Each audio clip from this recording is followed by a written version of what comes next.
Ayan mga idol, ito mga idol, aluminum, 1 peso, ayan Kulyon.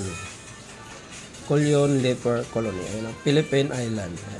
Ayan mga idol. Isa po itong aluminum coin, ayan 1920. Ayan. Ayan, napakagaan lang nito mga idol. Oh. Sobrang gaan lang po siya mga idol. Ayan 1920. Ayan. Pag mayroon po kayong ganito mga idol, may halaga po itong 1K pataas. Yan. Depende po yan sa ganda ng inyong coin. Yung ganito po na 1 peso. Ayan. 1K pataas po ang bilihan or bentahan sa ganitong barya. Yan. Ito naman. Ayan 1948. Manuel Rojas. President. Ayan mga idol. Ayan. Isa itong medal. Ayan, meron dito sa likuran. Ayan G. Valdez yata. Medyo maliit yung letter mga idol. Ayan. Isa po itong medal na copper. Ayan.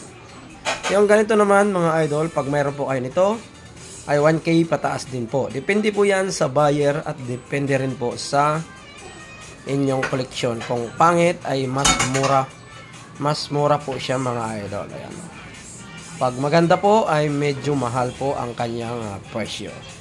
Ayan, PM po pag mayroon po kayo mga idol dahil bumibili po tayo anytime.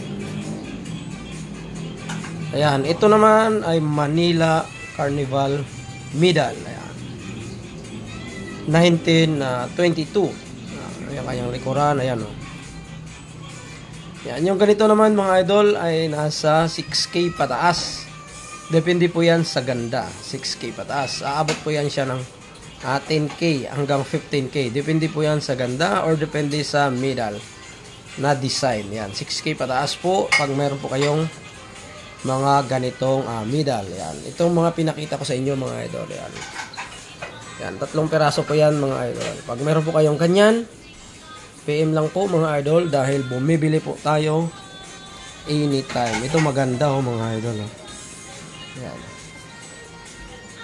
Ang ganda Ito rin maganda pa Ito kadalasan ito mga idol ay pudpud na siya dahil aluminum. Madali po siyang masira. Ayan, madali po siyang masira aluminum. Napakagaan. Ito naman ay copper. Ayan. Bihira po ito mga idol, napakabihira. Mahirap po maghanap ng mga ganitong medal. Yan. Yan. Okay mga idol, pag meron po kayong ganyan, PM lang po dahil bumibili po tayo mga idol.